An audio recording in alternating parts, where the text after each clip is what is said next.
Pasca ditutup, warung ayam goreng Widuran di Solo, Jawa Tengah kembali beroperasi. Para pelanggan mulai datang dan membeli ayam goreng non-halal tersebut.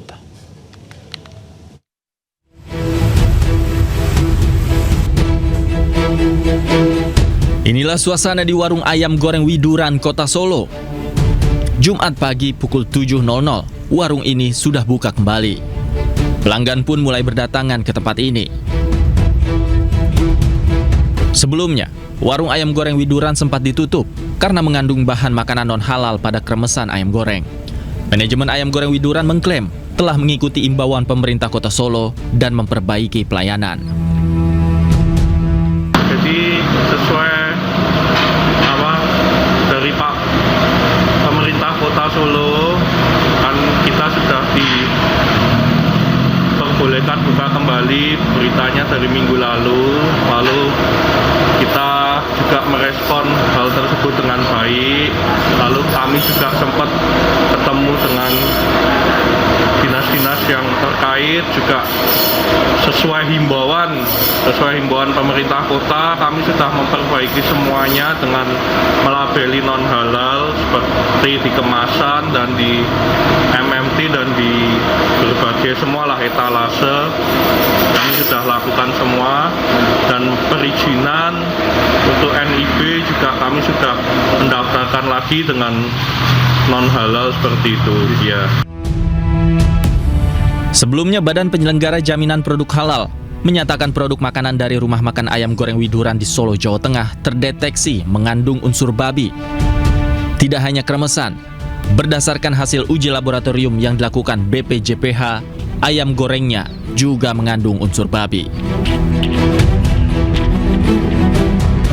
Hasil ini didapatkan pasca BPJPH menguji 7 sampel dari restoran ayam Widuran yang mencakup ayam, kremesan, bumbu, kecap, sambal, hingga minyak yang digunakan untuk memasak. Dari Solo, Jawa Tengah, Septiantoro, iNews melaporkan.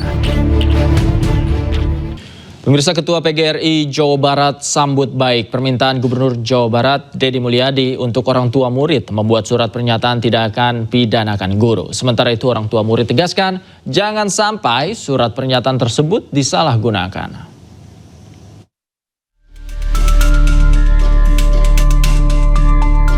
Jelang tahun ajaran baru, Gubernur Jawa Barat Deddy Mulyadi imbau para orang tua murid membuat surat pernyataan tidak akan mempidanakan guru saat menjalankan tugas mendidik para muridnya di sekolah.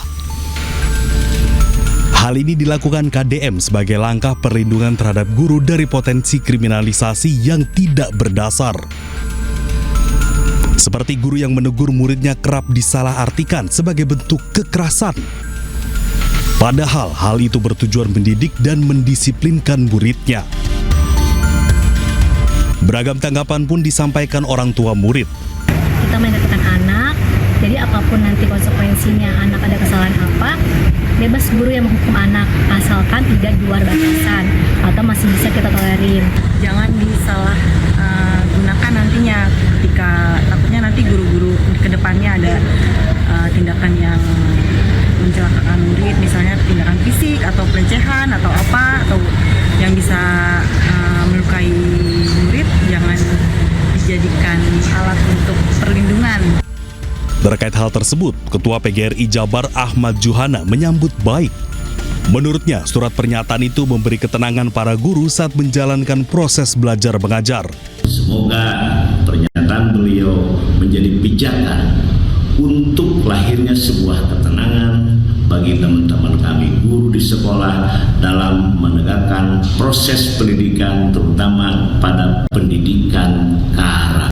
Meski demikian, KDM juga memastikan Pemprov Jawa Barat tidak akan tinggal diam terhadap oknum guru yang bertindak arogan terhadap anak muridnya. Sebelumnya, Gubernur Jawa Barat Deddy Mulyadi kembali membuat gebrakan di dunia pendidikan wilayah Jawa Barat.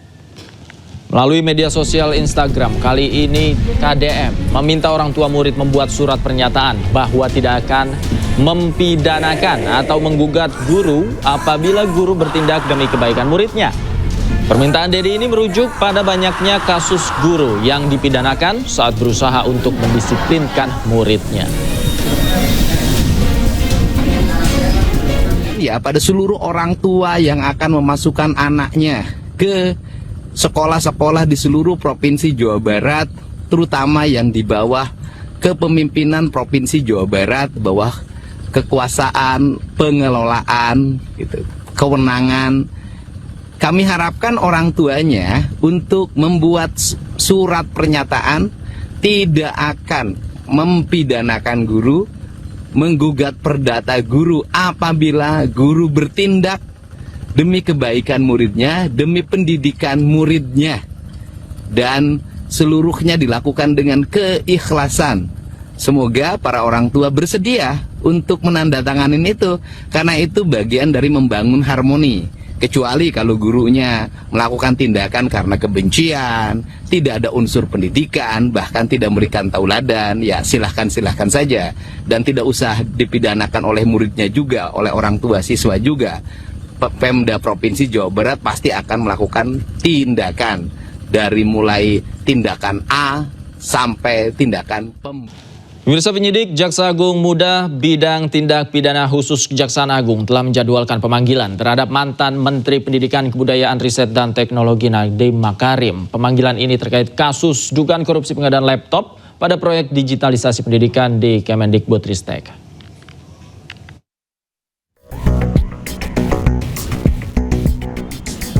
Kepastian jadwal pemeriksaan terhadap mantan Menteri Pendidikan, Kebudayaan, Riset, dan Teknologi Nadiem Makarim disampaikan Kepala Pusat Penerangan Hukum Kejaksaan Agung Harli Siregar. Nadiem dipanggil ke Gedung Bundar Jampitsus pada hari Senin tanggal 23 Juni 2025 sekitar pukul 9 pagi. Mantan Mendikbudristek tersebut akan diperiksa dalam kapasitasnya sebagai saksi dalam kasus dugaan korupsi pengadaan Chromebook terkait proyek digitalisasi pendidikan di Kemendikbudristek periode 2019 hingga 2022 yang menelan anggaran sebesar 9,9 triliun rupiah. Penyidik ingin menggali keterangan Nadiem Makarim mulai dari proses pengadaan, pelaksanaan hingga fungsi pengawasan yang dijalankan terhadap pengadaan barang. Penyidik sudah melakukan penjadwalan dan pemanggilan terhadap saudara Nadiem Makarim ya untuk diperiksa sebagai saksi pada hari Senin tanggal 23 Juni ya, 2025 yang akan dilaksanakan di Gedung Bundar dan direncanakan dimulai pukul 9. Pengadaan laptop ini merupakan ambisi Nadiem ketika menjabat sebagai menteri yang terangkum dalam kebijakan digitalisasi pendidikan. Pada 2021, rencana digitalisasi pendidikan direalisasikan melalui pemberian 200.000 laptop kepada guru dan murid di seluruh Indonesia dari tingkat PAUD, SD, SMP hingga SMA. Tak lama diumumkan, kebijakan tersebut menuai polemik. Penyidik menduga ada permufakatan jahat lantaran program ini tidak efektif seiring keterbatasan jaringan internet di sejumlah daerah. Terkait kasus ini, Kejagung juga telah memeriksa dan menggeledah apartemen serta tempat tinggal 3 staf sus Nadiem Makarim. Di Jakarta Selatan, dan Helmi Sejangbati, iNews melaporkan.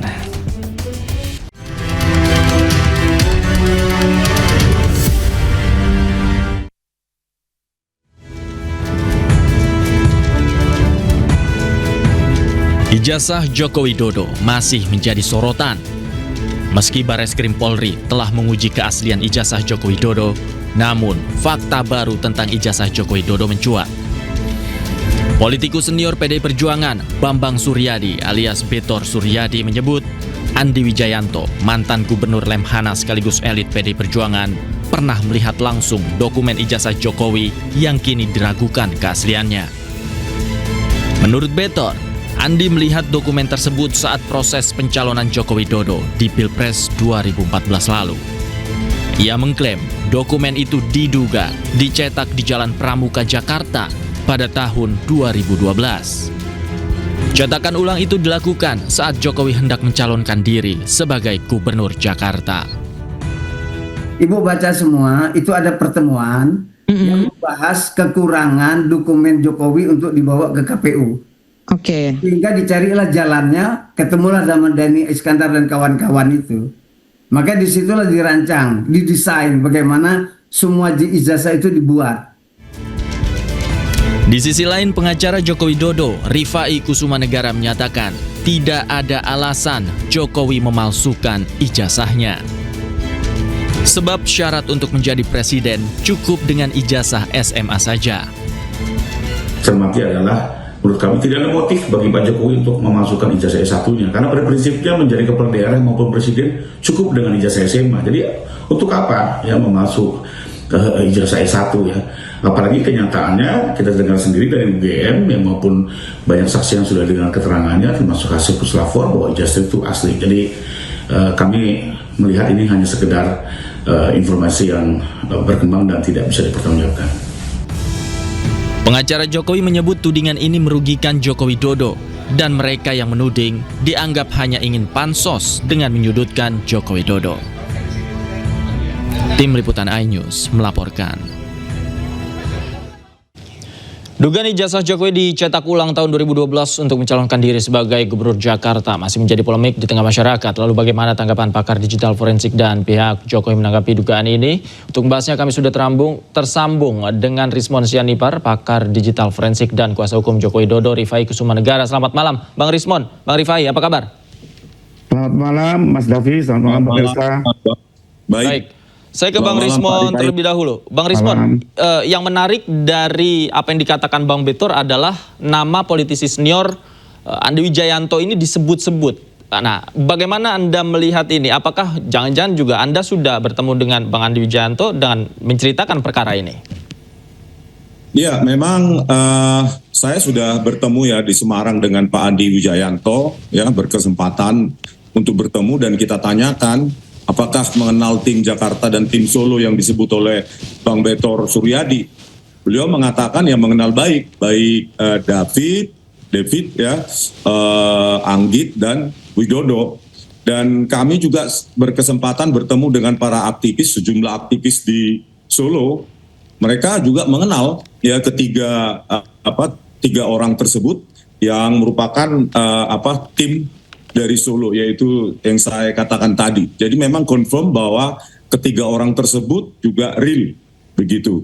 Dan aktivis Solo juga mengetahui juga ya tentang Dani Iskandar kalau nggak salah, alias Denis. Jadi memang ya real. Inilah makanya kebenaran itu akan mencapai konvergensi, ya konvergensi di mana diawali dengan lembar pengesahan skripsi itu yang sangat modern dan satu-satunya di dunia, bahkan di Amerika pun belum ada lembar pengesahan skripsi sangat advance seperti itu di tahun 1985. Dan hari ini saya juga mengunjungi UGM ya untuk bertanya langsung khususnya di perpustakaan Fakultas Kehutanan UGM ya untuk membandingkan bagaimana skripsi-skripsi tahun 1985 ketika Pak Joko Widodo katanya lulus tahun 1985. Dan herannya semua skripsi tahun 1985 itu sudah disita atau diamankan oleh pihak UGM. Padahal itu hak publik semua untuk melihat. Semua ijazah, ya, Bang? Semua skripsi tahun 1985 di tahun kelulusan katanya Pak Jokowi lulus, itu harusnya kan bisa diakses oleh publik, ya. Tetapi di perpustakaan Fakultas Kehutanan UGM itu semua skripsi tidak ada. Dan di ETD UGM, Electronic and Thesis Dissertation UGM juga tidak ada, hanya punya Pak Jokowi. Begitu, Bang. Apa yang dikatakan pihak UGM? Anda sempat bertanya nggak, mengapa skripsi tahun itu tidak ada semua? Petugas perpustakaan Fakultas Kehutanan UGM hanya mengatakan silakan tanya ke bagian Humas UGM. Nah, setelah kita tunggu selama sekitar 2 jam, koordinator Humas UGM katanya petugas di sana itu sedang ada dinas di luar kota. Jadi minggu depan saya akan datang lagi sampai bisa bertemu dengan rektor dan wakil rektor UGM. Terutama Wakil Rektor UGM, Bu Uning, yang telah menjanjikan kami untuk merilis video pertemuan tanggal 15 April 2025. Supaya ya karena kami dituduh menghasut, di dalam pertemuan itu bisa kita buktikan bahwa kami tidak ada niat menghasut dan kami hanya datang ke tempat alma mater kami di mana kami dididik dan lulus. Begitu, Bang. Baik, saya ke Bang Rifai. Bang Rifai, tanggapan Anda, skripsi tahun 85 ini tidak bisa diakses semuanya. Padahal jika bisa diakses paling tidak bisa dibandingkan, kemudian bisa dikonfirmasi baik itu teksnya dan lain sebagainya. Ya, pertama sebenarnya kan keterangan ini lebih tepat dikonfirmasi kepada pihak UGM ya. Apakah benar yang disampaikan Bang Rismon ini kan harusnya dikonfirmasi ke UGM ya, karena ini kan cerita sepihak ya. Tapi sekedar informasi saja. Kemarin kan teman-teman mempersoalkan tidak adanya atau diamankannya beberapa koran di Kedaulatan Rakyat ya. Padahal itu memang sengaja diambil oleh Bareskrim ya, bahwa untuk apa? Untuk kepentingan pembuktian di sana gitu sifatnya. Jadi kembali lagi kalau sudah siap sangka, padahal ini kan diambil untuk pembuktian. Lalu dianggap seolah-olah diamankan atau diapakan gitu. Padahal ini jelas untuk kepentingan pembuktian.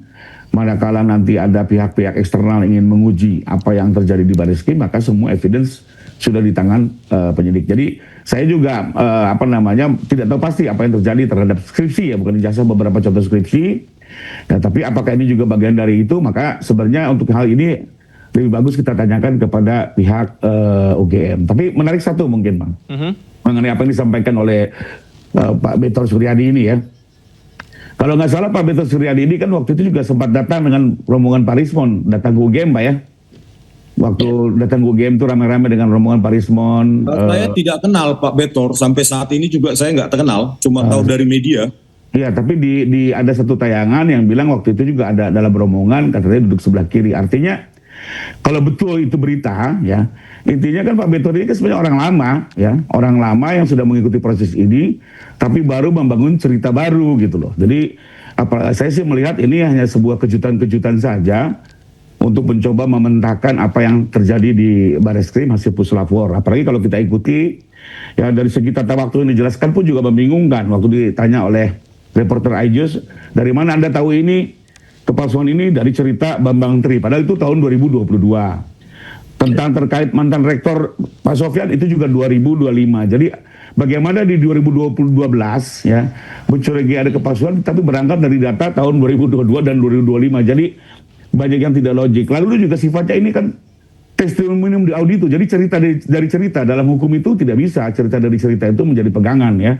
Ada istilahnya testimonium di auditu ya. Harus orangnya langsung menjelaskan langsung, itu pun diuji.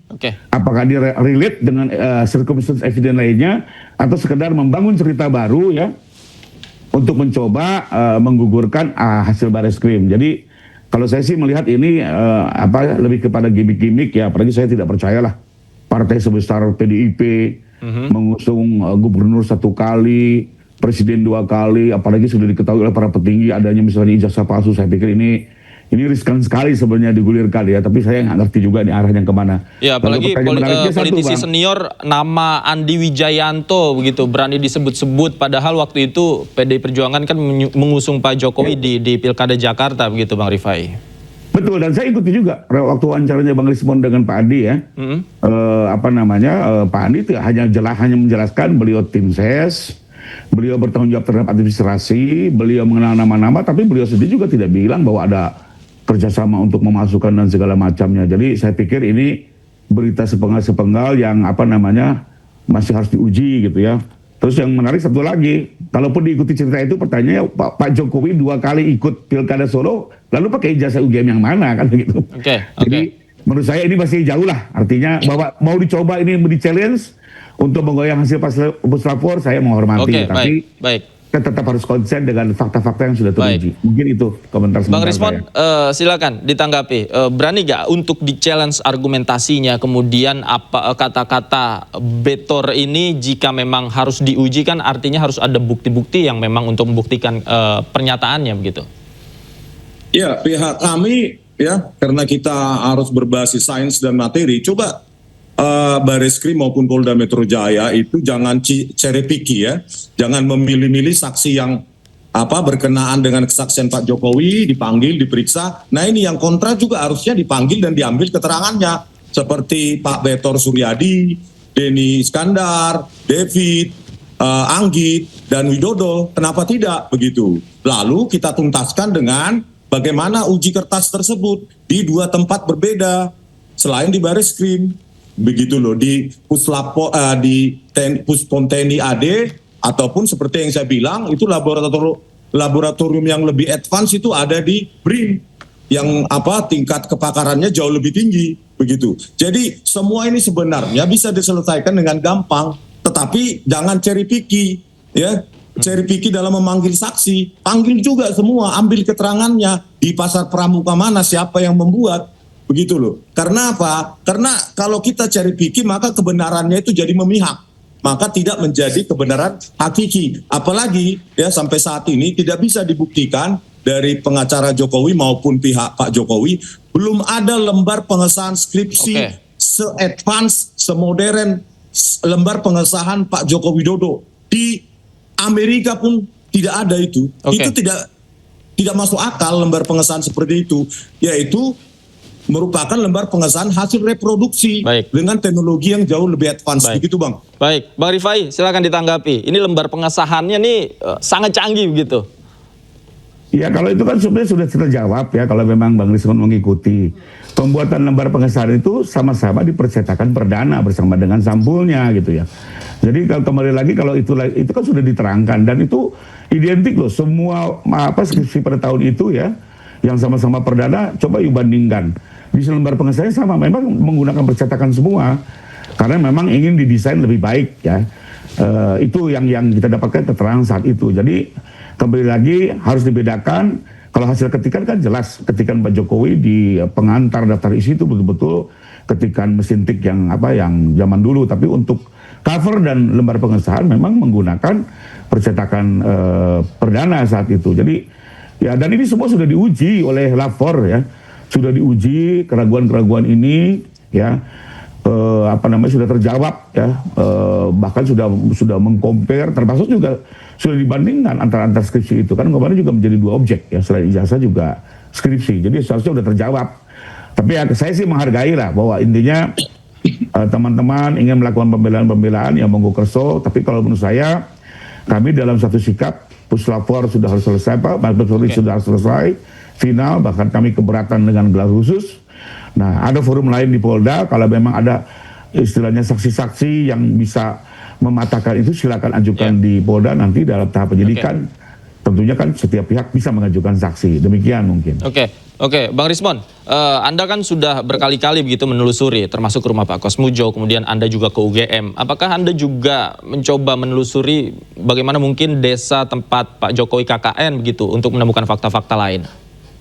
Iya, fakta yang kami temukan ya setelah Pak Dirtipidum mengumumkan bahwa lokasi KKN Pak Joko Widodo adalah Kecamatan Wonosegoro, Kabupaten Boyolali pada tahun 1983. Setelah itu kami datangi ya Kepala Desa Ketoyan mengaku bahwa ada seseorang berkacamata diantarkan naik Vespa begitu dan diasumsikan itu Pak Joko Widodo. Dan Bu Kepala Desa mengatakan hal itu terjadi tahun 1983. Jadi bersesuaian dengan tahun di mana Pak Dirtipidum mengumumkan tahun KKN Pak Jokowi. Tetapi hal itu dibantah sendiri oleh Pak Jokowi. Pak Jokowi membantah bahwa KKN tahun KKN beliau adalah awal dari tahun 1985. Hal ini kan sama konsisten dengan kejanggalan ya penyangkalan dari Pak Kasmujo yang dikoreksi Pak Jokowi dari pembimbing skripsi yang di video tahun 2017 menjadi pembimbing akademik dan keduanya dibantah. Dan itu live di video saya. Bayangkan, jadi banyak sekali serpian-serpian kebenaran yang harusnya dicari oleh Bareskrim. Makanya saya bilang jangan cherry picky. Jangan memilih-milih. Kalau yang berkesesuaian dengan keterangan Pak Jokowi dipanggil, diambil keterangannya, tetapi yang kontra justru dibiarkan begitu saja. Ini kan kebenaran menjadi berpihak begitu Bang. Masih banyak serpihan-serpihan puzzle-nya nanti seperti apa, kita tunggu terus Bang Rismon untuk merangkai puzzle-nya untuk kemudian diuji oleh Bang Rifai. Baik, terima kasih banyak Bang Rismon. Bang Rifai juga terima kasih banyak. Selamat malam Bapak-Bapak. Sama-sama, terima kasih Bang Gavi.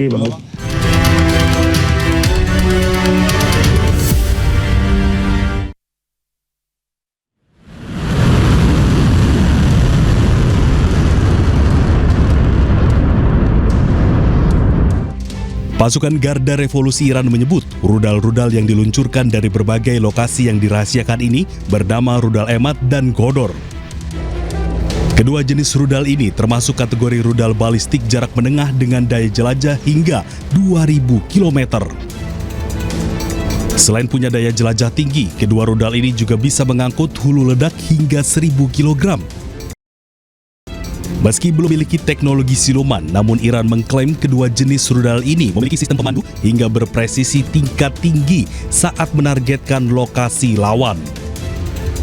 Garda Revolusi Iran menyatakan kota-kota utama Israel seperti Tel Aviv dan Be'er al-Sabah menjadi sasaran utama. Kedua kota ini merupakan pusat pemerintahan, militer, dan bisnis di Israel. Dengan sandi operasi Janji Sejati 3, Iran selama sepekan peperangan ini hanya mengandalkan serangan rudalnya.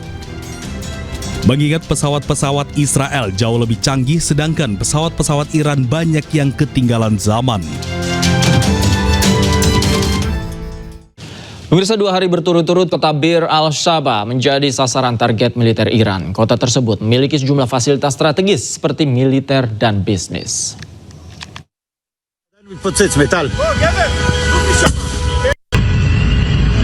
Kota Be'er al-Sabah atau Beersheba kembali jadi sasaran rudal balistik Iran.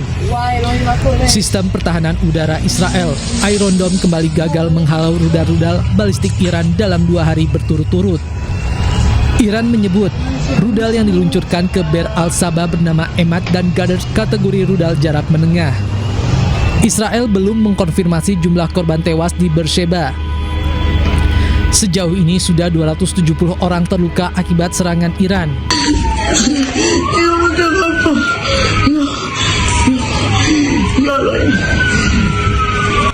Serangan bertubi-tubi Iran di pusat kota Israel membuat warganya ketakutan. Sehari sebelumnya, kota Beersheba juga menjadi sasaran rudal balistik Iran. Rumah sakit militer Soroka, tempat dirawatnya tentara Israel yang terluka sepulangnya dari Gaza, hancur terkena ledakan. Iran menyatakan serangan tersebut ditujukan ke pusat komando militer dan kantor mata-mata Israel.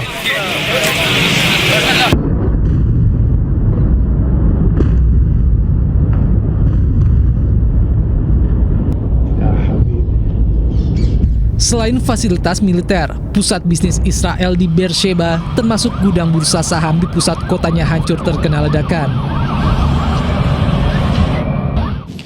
Tentara Nasional Indonesia siapkan pasukan khusus dan alat utama sistem senjata guna evakuasi warga negara Indonesia yang ada di Iran dan Israel. TNI terus berkoordinasi dengan pihak terkait termasuk Kementerian Luar Negeri tentang teknis evakuasi WNI di sana.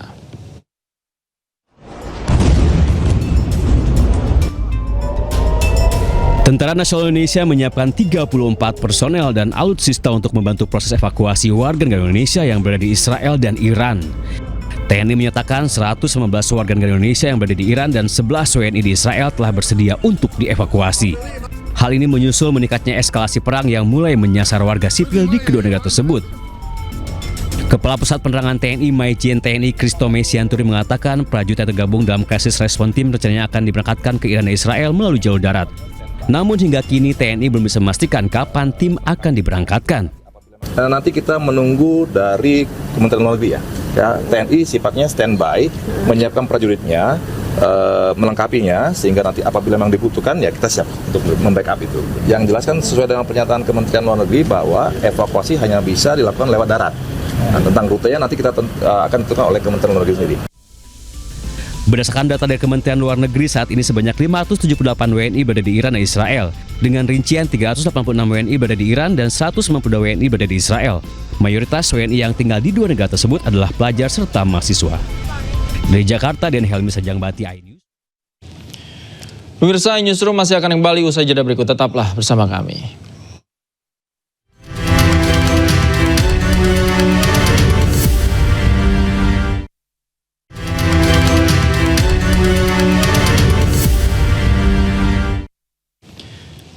Pemirsa, pemusatan latihan tim sepak bola Timnas Putri mulai digelar jelang babak kualifikasi Piala Asia Wanita 2026. Latihan skuad Garuda Pertiwi digelar di Jakarta International Stadium.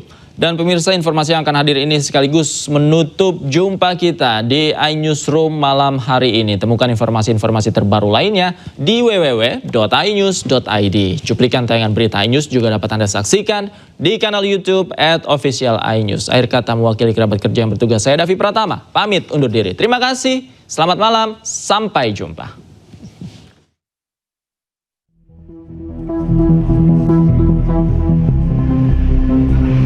Jelang babak kualifikasi Piala Asia Wanita 2026, Timnas Putri Indonesia Jumat sore kembali menggelar latihan di lapangan latih Jakarta International Stadium Jakarta Utara. Latihan dipimpin langsung pelatih kepala Satoru Mochizuki, diikuti seluruh pemain yang dipanggil. Di antaranya sang kapten Safira Ika Putri, sejumlah pemain naturalisasi, serta pemain yang sedang mengalami cedera Claudia Suman yang juga ikut berlatih meski terpisah dari rekan lainnya. Latihan kali ini difokuskan pada pemantapan teknik serta kekompakan karena ada beberapa pemain yang baru bergabung dalam tim seperti 4 pemain naturalisasi. Pelatih Mochizuki mengaku optimis menghadapi babak kualifikasi Piala Asia Putri 2026 dengan menargetkan meraih posisi pertama dalam grup. Seluruh pemain juga mengaku siap menghadapi babak kualifikasi Piala Asia Putri 2026. Menurut saya persiapannya udah cukup matang dan sudah 80% karena kita udah persiapan sudah cukup lama dan menjalani FIFA Matchday juga di Jordan dan kita udah persiapan selama 2 bulan. Yang pasti kita selalu diminta untuk fokus untuk bertanding ya, apalagi kita sudah H-9 disuruh fokus untuk bertanding dan juga bertanggung jawab sebagai pemain sepak bola profesional dan ya itu harus, apalagi kita membawa Indonesia. Timnas Putri telah memanggil 38 pemain sepak bola putri untuk mengikuti pemusatan latihan di Jakarta. Babak kualifikasi Piala Asia Putri 2026 akan berlangsung pada 29 Juni hingga 5 Juli mendatang di Tangerang, Banten, akan tergabung satu grup dengan